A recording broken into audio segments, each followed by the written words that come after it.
Hello hi എല്ലാ കൂട്ടുകാർക്കും പുതിയൊരു വീഡിയോയിലേക്ക് സ്വാഗതം. എല്ലാവരും സുഖമായിട്ടിരിക്കുന്നു എന്ന് വിശ്വസിക്കുന്നു. അപ്പോൾ ഇന്ന് നമ്മളൊരു കുഞ്ഞു വ്ളോഗുമായിട്ടാണ് വന്നിട്ടുള്ളത് കേട്ടോ. അപ്പോൾ രാവിലത്തെ കുഞ്ഞു കുഞ്ഞു കുറച്ച് വിശേഷങ്ങൾ ഉൾപ്പെടുത്തിയിട്ടുണ്ട്. പിന്നെ ഇന്നലെ തന്നെ ദോശയും സാമ്പാറും ആയിരുന്നു. അപ്പോൾ ഇന്നലെ നമ്മൾ കറി വെച്ച സാമ്പാറില്ലേ, അതിൻ്റെ ദോശ ആ സാമ്പാർ തന്നെ ഇന്ന് രാവിലെ ഉണ്ടായിരുന്നു. അപ്പോൾ പിന്നെ ദോശ ഉണ്ടാക്കി അങ്ങനെ ചായക്കായി. അപ്പോൾ പിന്നെ ഞങ്ങൾക്ക് ഇതിപ്പോൾ എന്നും കാണിക്കണേ എന്നും ഇങ്ങനെ ഇടണ്ടല്ലോ നിർത്തിട്ട് അത് എടുത്തില്ല കേട്ടോ. പിന്നെ ബാക്കിയുള്ള വിശേഷങ്ങൾ വീഡിയോയിൽ പറയാം. പിന്നെ എന്താ വെച്ചാൽ നമ്മളൊരു നാടൻ റെസിപ്പി പറഞ്ഞ് തരുന്നുണ്ട്. വേറൊന്നല്ല, മീൻപീരയാണ്. മീൻപീര എല്ലാവർക്കും ഇഷ്ടമുള്ള സംഭവം അല്ലേ. ഇഷ്ടമുള്ളവർക്ക് എന്തായാലും റെസിപ്പി ഇഷ്ടപ്പെടും കേട്ടോ. അപ്പം ഞാനിന്ന് എല്ലാ രീതിയിലും വ്യത്യസ്തമായിട്ട് വേറൊരു രീതിയിലാണ് മീൻപീര വെക്കുന്നത്. അപ്പം അതിൻ്റെ റെസിപ്പി ഷെയർ ചെയ്യുന്നുണ്ട്. മീൻപീര എന്ന് പറഞ്ഞു കഴിഞ്ഞാൽ എന്താ പറയണേ, എനിക്കൊക്കെ ചോറിനാണ് ഇച്ചിരി നല്ല ചൂടൻ ചോറിൻ്റെ കൂടെ ഈ ഒരു മീൻപീര കിട്ടിയാൽ മതി കേട്ടോ. അത്രയ്ക്ക് ഇഷ്ടമുള്ള വിഭവമാണ്. ഇവിടെ വിനോദനും മക്കൾക്കും എല്ലാവർക്കും ഇഷ്ടമാണ്. പിന്നെ എന്താണെന്ന് വെച്ച് കഴിഞ്ഞാൽ നമുക്ക് ഇന്നിപ്പോൾ സാമ്പാർ ഉള്ളതുകൊണ്ട് തന്നെ ഈ ഒരു മീൻപീരയും കൂടെ വെച്ച് കഴിഞ്ഞാൽ ഇന്നത്തെ കറിയായി. അപ്പോൾ അങ്ങനെ കുഞ്ഞു കുഞ്ഞു വിശേഷങ്ങളേ ഉള്ളൂ. പിന്നെ ചാനൽ ആദ്യമായിട്ട് കാണുന്നവർ ചാനൽ സബ്സ്ക്രൈബ് ചെയ്ത് സപ്പോർട്ട് ചെയ്യണം. അതുപോലെ തന്നെ വീഡിയോ ഇഷ്ടമായാൽ ലൈക്ക് ചെയ്യാൻ മറക്കരുത് കേട്ടോ. പലരും ലൈക്ക് ചെയ്യാൻ മറന്നു പോകണമെന്ന് അറിയത്തില്ല, വീഡിയോ ഇഷ്ടപ്പെടാനായിട്ടാണെന്ന് അറിയത്തില്ല. ലൈക്ക് ചെയ്യണം. അതുപോലെ തന്നെ ഇങ്ങനൊരു ചാനൽ ഉണ്ടെന്നുള്ളത് മറ്റുള്ളവരുടെ അറിവിലേക്കായിട്ടൊന്ന് വീഡിയോ ഒന്ന് ഷെയർ ചെയ്ത് കൊടുക്കണം കേട്ടോ. കൂട്ടുകാർക്കൊക്കെ ഒന്ന് ഷെയർ ചെയ്ത് കൊടുക്കാം. അഭിപ്രായങ്ങൾ തീർച്ചയായിട്ടും കമൻ്റായിട്ട് അറിയിക്കണം. അഭിപ്രായങ്ങൾ കമൻ്റായിട്ട് അറിയിച്ചെങ്കിൽ മാത്രമേ നമ്മുടെ വീഡിയോസ് ആരൊക്കെ കാണുമെന്ന് നമുക്ക് അറിയാൻ പറ്റത്തില്ല. അപ്പോൾ എനിക്ക് ഇപ്പോൾ ഒരുപാട് പേര് സ്ഥിരം കമൻ്റ് ഇടുന്ന ആൾക്കാർ ഒരുപാട് പേരുണ്ട്. ഒരു പേരെടുത്ത് പറഞ്ഞ ഒരാളുടെ തന്നെ പറഞ്ഞ് ശരിയാവില്ല തന്നെ പറയത്തെ. അപ്പോൾ അവരൊക്കെ എന്ന് പറഞ്ഞാൽ പ്രത്യേകിച്ച് എന്താ പറയണേ, അങ്ങനെ കമൻ്റ് ഇടുമ്പോൾ എന്താണെന്ന് വെച്ച് കഴിഞ്ഞാൽ നമ്മൾ തമ്മിൽ കണ്ടിട്ടില്ല എങ്കിൽ പോലും ഒരു ആത്മബന്ധം ഉണ്ടാവുക. എന്താണെന്ന് വെച്ചാൽ നമ്മളെ കണ്ടിട്ടില്ലെങ്കിൽ പോലും നമ്മളെ എന്താ പറയണേ, ഇത്രയും സ്നേഹിക്കുകയോ ഇഷ്ടപ്പെടുകയും ചെയ്യണ ആൾക്കാരുണ്ടെന്ന് പറയുമ്പോൾ ഒരു പ്രത്യേക ഒരു സന്തോഷമാണ് കേട്ടോ. പലരും നമ്മളൊരു കുടുംബത്തിലെ ഒരംഗത്തെ പോലെയാണ് കാണുന്നതൊക്കെ പറയുമ്പോൾ ഭയങ്കര സന്തോഷമാണ്. അപ്പോൾ കമൻ്റ് ഇടുക. കമൻ്റ് ഇട്ടാലാണ് ഇപ്പം എന്നെ എല്ലാവരും എന്നാ പറയണേ, എന്നെ ഈ വീഡിയോ കാണുന്നവർക്ക് എന്തായാലും എന്നെ അറിയാം. പക്ഷെ ഞാൻ ആരെയും കാണുന്നില്ല. അതുകൊണ്ട് തന്നെ കമൻറ്റ് ഇട്ടാലാണ് നമുക്ക് ആ ഒരു ഐഡിയ, ആ ഒരു പേര് കേൾക്കും പറയാം ഇന്ന ആളല്ലേ, ഇന്ന ആളാണെന്ന് പറഞ്ഞ് മെസ്സേജ് വരുമ്പോൾ നമുക്ക് അതാണ് എനിക്ക് അറിയാൻ പറ്റുന്ന ഒരു കാര്യമുള്ളൂ. അപ്പോൾ അതുകൊണ്ടാണ് മാക്സിമം കമൻ്റ് ഇടാൻ പറയണത് കേട്ടോ.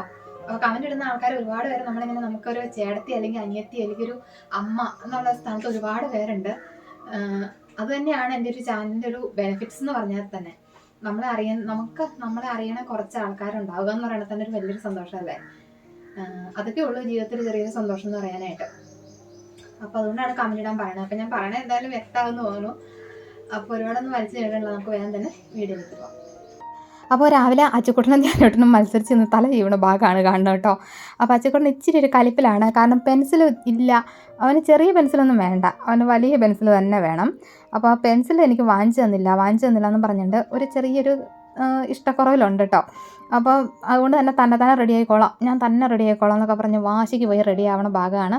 അപ്പോൾ അതാ നേരം ഇത്ര ആയതുകൊണ്ട് തന്നെ ചെറിയൊരു വെയിലൊക്കെ വന്ന് കണ്ടിട്ടുണ്ട് കേട്ടോ. അപ്പോൾ വീഡിയോ ഷൂട്ട് ചെയ്യുമ്പോൾ നല്ല രസമായിട്ട് എനിക്ക് തോന്നി. കാരണം ആ വെയിലിൻ്റെ ആ ഒരു പച്ചപ്പിലേക്ക് ആ ഒരു വെയിലടിച്ചപ്പോൾ ഒരു പ്രത്യേക ഒരു ഭംഗിയില്ലേ. അപ്പോൾ നമ്മുടെ ഈ ഇത് കാണാൻ എന്നാ പറയണേ, പരിസരം കാണാനായിട്ടിരിക്കുന്ന ഒരുപാട് പേരുണ്ട്. അപ്പോൾ അവർക്ക് വേണ്ടിയിട്ട് വെറുതെ ഒന്ന് ഷൂട്ട് ചെയ്തതാണ്. അത് കഴിഞ്ഞിട്ട് എന്താ അച്ചുക്കുട്ടനും ധ്യാനൂട്ടനും ചായ കുടിക്കുവാണ്. അപ്പോൾ അച്ചുക്കുട്ടൻ അന്നേരം ഇങ്ങനെ പറഞ്ഞുകൊണ്ട് നിൽക്കുകയാണ്, എനിക്ക് പെൻസിൽ വാങ്ങിച്ച് തന്നില്ല, എന്നാ പറയണേ, ഞാൻ സ്കൂളിൽ പോയില്ല എന്നൊക്കെ പറഞ്ഞ് ഇങ്ങനെ ഇരിക്കുവാണ് കേട്ടോ. അപ്പോൾ ധ്യാനൂട്ടനായി പൈസ കൊടുത്തു വിട്ടു. അവർക്ക് സ്കൂളിൽ തന്നെ ഒരു കടയുണ്ട് കേട്ടോ, ഇവർക്ക് പെൻസിലും അങ്ങനെയുള്ള സംഭവങ്ങളൊക്കെ വാങ്ങാനായിട്ട്.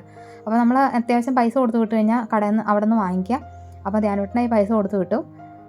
അത് കഴിഞ്ഞിട്ട് വന്നിട്ടാണ് കേട്ടോ ഞാൻ അരി അടുപ്പത്തിടുന്നത്. ഇന്നിപ്പോൾ ഞാൻ തന്നെ ഉള്ളൂ ഇവിടെ. ബിനോട്ടൻ രാവിലെ തന്നെ ഓട്ടം പോയിട്ടുണ്ട്. അപ്പോൾ അതുകൊണ്ട് തന്നെ നമുക്ക് ഞാൻ പറഞ്ഞില്ല, ഇന്നലത്തെ സാമ്പാറുണ്ട്. അതുകൊണ്ട് ഇനിയിപ്പോൾ ഒരു മീൻപീരയും കൂടെ വെച്ച് കഴിഞ്ഞാൽ നമ്മുടെ കറിയായി. അപ്പോൾ അരി അടുപ്പത്തിട്ടിട്ട് ഇനി മുറ്റടിക്കാനുണ്ട്. മുറ്റടിക്കാനൊക്കെ വെച്ച് പതുക്കെ ഇറങ്ങുള്ളൂ. പിന്നെ എന്താണെന്ന് വെച്ച് കഴിഞ്ഞാൽ ചായ കുടിച്ചിട്ട് മുറ്റടിക്കാൻ പോകാമെന്ന് വെച്ചു കേട്ടോ. അപ്പോൾ അരി അടുപ്പത്തിട്ടിട്ട് ചായ വേവിക്കാൻ ചായ തിളപ്പിക്കാൻ വെച്ചിട്ടുണ്ടായിരുന്നു കേട്ടോ. അപ്പോൾ പാലും ചായ തിളപ്പിച്ച് വെച്ചിട്ട് ആദ്യം ഞാൻ ഓർത്ത് മുറ്റം അടിച്ചിട്ട് വന്നിട്ട് ചായ കുടിക്കാമെന്ന്. പിന്നെ ഞാൻ ഓർത്ത് മുറ്റത്ത് ഇറങ്ങുമ്പോൾ ഇച്ചിരി പണിയുണ്ട്, മുറ്റടിയും പിന്നെ എന്താ പറയുക തുണി വിരിക്കലും എല്ലാം അങ്ങനെ കുറേ കാര്യങ്ങളുണ്ടല്ലോ. അതുകൊണ്ട് തന്നെ ഞാൻ എന്താ വെച്ചാൽ ചായ കുടിച്ചിട്ട് പോകാമെന്ന് വെച്ചു. നമ്മൾ ജോലിക്ക് പോയി തുടങ്ങിയപ്പോഴേ രാവിലെ ഫുഡ് കഴിച്ച് പഠിച്ച കാരണം, അല്ലെങ്കിൽ നമ്മളറിയാലോ 10 മണിയാകുമ്പോൾ ഇറങ്ങി ചായ കുടി. ഇപ്പം അങ്ങനെ ആ ഒരു കുറച്ച് സമയമാണെങ്കിൽ നമ്മളൊരു ടൈം ടേബിളൊക്കെ ഒന്ന് മാറി വന്ന കാരണം വിശക്കുന്നുണ്ടായിരുന്നേ. ദോശ സാമ്പാറും വലിയ ഇഷ്ടമൊന്നുമില്ല. പിന്നെ എന്താണെന്ന് വെച്ച് കഴിഞ്ഞാൽ വിശക്കുമ്പോൾ നമ്മൾ നിവൃത്തിയില്ലാണ്ട് എന്തെങ്കിലുമൊക്കെ കഴിക്കുമല്ലോ, അങ്ങനെ കഴിക്കണമെന്നുള്ളൂ. എനിക്ക് ഇഡ്ഡലി സാമ്പാറാണ് ഇഷ്ടമാണ്, ദോശ സാമ്പാറും അത്ര ഇഷ്ടമല്ല. പക്ഷേ ഇന്നലെ അരി അരച്ച് വെച്ചപ്പോഴേ ഇഡ്ഡലിക്ക് അരയ്ക്കുന്ന രീതിയിലല്ല അരച്ചത്, ദോശയ്ക്ക് അരയ്ക്കുന്ന രീതിയിൽ അങ്ങ് അരച്ച് വെച്ചു. പിന്നെ ഞാൻ ദോശ അങ്ങ് ഉണ്ടാക്കി. അപ്പോൾ അങ്ങനെ ചായ തിളപ്പിച്ച് വെച്ചു. ചായ തിളപ്പിച്ച് വെച്ചിട്ട് മക്കളെയും പറഞ്ഞു വിട്ടതിന് ശേഷമാണ്, ബസ് കയറ്റി വിട്ടതിന് ശേഷമാണ് കേട്ടോ ഞാൻ ചായ കുടിക്കാനായിട്ട് ഇറക്കുന്നത്. അന്നത്തേയും നമ്മുടെ ചായയുടെ ചൂടൊക്കെ കറക്റ്റ് പാകത്തിനായിട്ട് കിട്ടും. അപ്പോൾ ഇനി അങ്ങനെ ചായ കുടിയൊക്കെ കഴിഞ്ഞ് കഴിഞ്ഞപ്പം എൻ്റെ ഒരു ഫ്രണ്ട് വിളിച്ചു. അപ്പോൾ അവളോട് വർത്താനവും പറഞ്ഞുകൊണ്ടാണ് ഞാൻ മുറ്റം അടിക്കുന്നത് കേട്ടോ. അപ്പോൾ അങ്ങനെയാണ് സാധാരണ രാവിലെ ആരെങ്കിലും വിളിക്കും ഫ്രണ്ട്സ്. അപ്പോൾ അങ്ങനെ വിളിക്കുമ്പോൾ അവരോട് വർത്താനം പറഞ്ഞിട്ടുണ്ടാവും, പിന്നെ മുറ്റടി. അപ്പോൾ പിന്നെ ഇങ്ങനെയൊക്കെ ഷൂട്ട് ചെയ്യാനേ പറ്റുള്ളൂ. അപ്പോൾ പിന്നെ ചെറുതായിട്ടൊന്ന് ജസ്റ്റ് ഒന്ന് ഷൂട്ട് ചെയ്തു, അത്രേ ഉള്ളൂ. അപ്പോൾ അതെല്ലാം കഴിഞ്ഞ് കയറി വന്നു കേട്ടോ. കയറി വന്നിട്ട് നമുക്ക് ഇനിയിപ്പോൾ മീൻപീര ഉണ്ടാക്കാനായിട്ട് നോക്കുവാണ്. അപ്പോൾ ഇതേ നമ്മളൊരു ചേച്ചിയോട് ചോദിച്ചപ്പോൾ പറഞ്ഞു തന്നതാണ്. അപ്പോൾ അത് എൻ്റേതായ രീതിയിൽ ഞാനങ്ങ് വെക്കുവാണ് കേട്ടോ. ചേച്ചി ഏകദേശം ഒരു ഐഡിയ പറഞ്ഞു തന്നു. അപ്പോൾ അതും എൻ്റേതും കൂടെ കണക്ട് ചെയ്തിട്ട് ഞങ്ങൾ വെക്കുവാണ്. അപ്പോൾ ഒരു ചെറിയൊരു കഷ്ണം ഇഞ്ചി ചതച്ചിട്ട് അതിട്ട് കൊടുത്തിട്ടുണ്ട്. പിന്നെ ഒരു കുടംപുളി 2ആയിട്ട് കീറിയിട്ട് അതിട്ട് കൊടുത്തിട്ടുണ്ട്. ഇനിയിപ്പോൾ എന്താണെന്ന് വെച്ച് കഴിഞ്ഞാൽ അതിനകത്തേക്ക് മഞ്ഞൾപ്പൊടി 1 ടീസ്പൂൺ, 1 ടീസ്പൂൺ 1/2 ടീസ്പൂണൊക്കെ ഇട്ടാൽ മതി, അല്ല 3/4 ടീസ്പൂണൊക്കെ ഇട്ടാൽ മതി കേട്ടോ. ഒത്തിരി ഒന്നും വേണ്ട, നമ്മുടെ കറിക്ക് സാധാരണ ഉണ്ടല്ലോ അതെന്ന് പറഞ്ഞാൽ ഇട്ടാൽ മതി. പിന്നെ ഒരു കുഞ്ഞു ടീസ്പൂണൊന്നുമല്ല, ഒരു 3/4 ടീസ്പൂൺ ഇട്ടിട്ടുണ്ട്. പിന്നെ ഒരു ലേശം ഉപ്പ്, നമുക്ക് മീൻ ഇത്തിരി ഉള്ളൂ, ഒരു 5-8 മത്തിയാണ് കേട്ടോ, അത് ചെറിയ മത്തിയാണ്. അപ്പോൾ അതുകൊണ്ട് മീൻ ഇത്തിരി ഉള്ളൂ, അത് ഇട്ട് കൊടുത്തിട്ടുണ്ട്. ഉപ്പും ഒരു ലേശം ഇട്ടിട്ട് കുറച്ച് വെള്ളം ഒഴിച്ചാൽ മതി. അതായത് ഈ പുളി ഒന്ന് ഉരുകി വരണം, പിന്നെ ഈ ഇഞ്ചി ഒന്ന് വെന്ത് വരണം. അപ്പോൾ ഇഞ്ചിയുടെ സത്തും എല്ലാം കൂടെ ഒന്ന് ഇറങ്ങി വരണം, അത്രേ ഉള്ളൂ. പിന്നെ കുറച്ച് കറിവേപ്പില കൂടി ഇട്ട് കൊടുക്കുന്നുണ്ട്. എന്നിട്ട് നമുക്കിത് അടുപ്പേ വയ്ക്കാം. അപ്പോൾ തിളച്ച് വന്ന് കഴിയുമ്പം നമ്മളൊരു മീഡിയം ഫ്ലെയിമിലേക്ക് ആക്കി വെച്ചിട്ട് നന്നായിട്ടൊന്ന് വറ്റിച്ചെടുക്കണം. അന്നേരത്തേക്ക് നമുക്ക് ഇതിൻ്റെ പുളിയുടെ സത്തൊക്കെ അതിനകത്തേക്ക് ഇറങ്ങി വന്നോളൂ. അപ്പോൾ ഇതൊന്ന് വേണമെന്ന് മൂടി വയ്ക്കാം. അപ്പോൾ ആ സമയം കൊണ്ട് ഞാനാണെങ്കിൽ അതിനുള്ള തേങ്ങയും ചുമന്നുള്ളിയും എല്ലാം എടുത്തിട്ടുണ്ടായിരുന്നു കേട്ടോ. അപ്പോൾ അതാ ഇത്രയും തേങ്ങ, അതായത് ഒരു 1.5 കൈപ്പിടിയോളം തേങ്ങ എടുത്തിട്ടുണ്ട്. അപ്പോൾ തേങ്ങയുടെ അളവ് ഒത്തിരി തേങ്ങ ഇഷ്ടമല്ലെങ്കിൽ കുറച്ച് അളവെടുത്താൽ മതി കേട്ടോ. ഞാൻ ഇച്ചിരി ക്വാണ്ടിറ്റി കൂടുതലാണെന്നുള്ളതുകൊണ്ട് തേങ്ങ ഇട്ടു. പിന്നെ നല്ല വെളുത്തുള്ളിയാണ് കേട്ടോ, അതുകൊണ്ട് 2 എണ്ണം ഇട്ടുള്ളൂ. 2 വെളുത്തുള്ളി എന്ന് പറഞ്ഞു കഴിഞ്ഞാൽ നമ്മുടെ ഈ എന്ത് വെളുത്തുള്ളിയാണ്, മറയൂർ വെളുത്തുള്ളി അങ്ങനെ എന്തൊരു വെളുത്തുള്ളിയാണ്, അത് ഭയങ്കര ടേസ്റ്റാണ്, ഭയങ്കര സത്ത് കൂടുതലാണ്. അപ്പോൾ അതുകൊണ്ട് തന്നെ അത് 2 എണ്ണം ഇട്ടുള്ളൂ കേട്ടോ. സാധാ വെളുത്തുള്ളിയാണെങ്കിൽ ഒരു 3 അല്ലിയൊക്കെ ഇടാം. പിന്നെ ഒരു 5-6 ചുമന്നുള്ളി, പിന്നെ നമുക്ക് എരിവിന് ആവശ്യമായിട്ടുള്ള കാന്താരി മുളക്. ഞാനൊരു 10-20 കാന്താരി മുളക് എടുത്തിട്ടുണ്ട്, കാരണം എനിക്ക് ഇച്ചിരി അധികം എരിവ് വേണം. പിന്നെ ഒരു 2 കറിവേപ്പിലയും കൂടി ഇട്ടു. പിന്നെ നമ്മൾ ചേർക്കണമെന്ന് പറഞ്ഞാൽ ഇത് ചേർത്തില്ലെങ്കിലും കുഴപ്പമില്ല, അല്ലാണ്ട് ഉണ്ടാക്കിയാലും കുഴപ്പമില്ല കേട്ടോ, ഓപ്ഷണലാണ്. ഒരു ലേശം മുളക് പൊടി ഇട്ടു, എന്ന് വെച്ചാൽ ഈ വെളുത്തിരിക്കുമ്പോൾ എനിക്ക് അത്ര സുഖമില്ല, അതുകൊണ്ട് ഞാനൊരു ഇച്ചിരി മുളക് പൊടി ചേർത്ത് കൊടുക്കുന്നുണ്ട് കേട്ടോ. അത് കാശ്മീരി മുളക് പൊടി ചേർത്ത്, അപ്പോൾ എരിവ് വെച്ച് കുറഞ്ഞും കിട്ടും, കളറും കിട്ടുമല്ലോ. അപ്പോൾ ഒരു 1/2 ടീസ്പൂൺ മുളക് പൊടി ഇട്ടിട്ടുണ്ട്. ഇനി നമ്മൾ നന്നായിട്ടൊന്ന് ഒതുക്കിയെടുത്താൽ മതി, അരച്ചെടുക്കരുത്. ഇതുപോലെ ഒന്ന് ഒതുക്കിയെടുക്കുക, അല്ലെങ്കിൽ ക്രഷ് ചെയ്തെടുക്കാമെന്ന് പറയും. അപ്പോൾ എല്ലാം കൂടെ ഇട്ട് ക്രഷ് ചെയ്ത് ഒറ്റ റൗണ്ട്, അപ്പോൾ സംഭവം ശരിയായി. അന്നേരത്തേക്ക് നമ്മുടെ വെള്ളമൊക്കെ വറ്റി പുളിയൊക്കെ ഇറങ്ങി ഇങ്ങനെ വന്നിട്ടുണ്ട് കേട്ടോ. ഇനി നമുക്ക് ഇതിനകത്തേക്ക് നമുക്ക് ഈ ഒരു അരപ്പുണ്ടല്ലോ, അരപ്പ് ചേർത്ത് കൊടുക്കാം. അരപ്പ് ചേർത്ത് കൊടുത്ത് അത്യാവശ്യം ഒന്ന് വെള്ളം വറ്റി വന്നിട്ട് അരപ്പ് ചേർത്ത് കൊടുക്കാവുള്ളൂ, കാരണം ഇത് ഒത്തിരി നേരം നമുക്കിട്ട് വേവിക്കേണ്ട ആവശ്യമൊന്നുമില്ല, അന്നേരം അതിൻ്റെ ഒരു ടേസ്റ്റ് മാറിപ്പോവും. അപ്പം വെള്ളം വറ്റി വന്ന് ഈ അരപ്പും കൂടി ഇട്ടപ്പോൾ തന്നെ, അരപ്പ് അങ്ങ് ചെന്നപ്പോൾ തന്നെ വെള്ളം ഒരു ഇതായിരുന്നു കേട്ടോ, എന്താ പറയണേ, വറ്റിപ്പോയി. അതായത് തേങ്ങ ചേരാനുള്ള വെള്ളം ഉണ്ടായിരുന്നുള്ളൂ, അതാണ് കറക്റ്റ് പാകം എന്ന് പറയാനായിട്ട്. അതായത് തേങ്ങ ചേർത്ത് കഴിഞ്ഞ് പിന്നെ വെള്ളം കാണരുത്, കാരണം നമ്മൾ ഈ മീനിട്ട് കഴിയുമ്പം കുറച്ചുകൂടി ഒരു വെള്ളം വരും അതിനകത്ത്, അതുകൊണ്ടാണ്. അപ്പോൾ തേങ്ങയിട്ട് നന്നായിട്ടൊന്ന് മിക്സ് ചെയ്യുക. മിക്സ് ചെയ്തതിന് ശേഷം 1 മിനിറ്റ് ഒന്ന് വെയിറ്റ് ചെയ്യുക. അത് 1 മിനിറ്റ് നേരം ഒന്ന് പതിയെ ഒന്ന് മിക്സ് ചെയ്ത് കൊടുക്കുക. അപ്പോഴത്തേക്കും നന്നായിട്ട് ആ തേങ്ങയൊന്ന് വെന്ത് വരും. അതിന് ശേഷം വേണം നമ്മൾ എന്താ പറയണേ, മീൻ ചേർക്കാനായിട്ട്. മീൻ ചേർത്ത് കഴിഞ്ഞാൽ ചിലർ മീനിട്ട് ഒരുപാട് നേരം ഇങ്ങനെ വേവിക്കും കേട്ടോ, അത് ഓരോരുത്തരുടെ ഇഷ്ടമാണ്.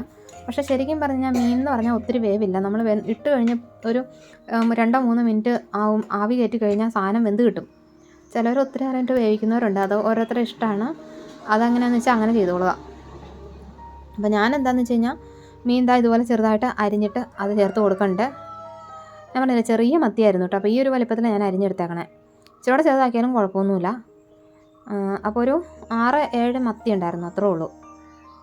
അപ്പോൾ അതും കൂടി ഇട്ടിട്ട് നമ്മൾ നന്നായിട്ടൊന്ന് മിക്സ് ചെയ്യുക. എന്നിട്ട് മൂടി വയ്ക്കുക.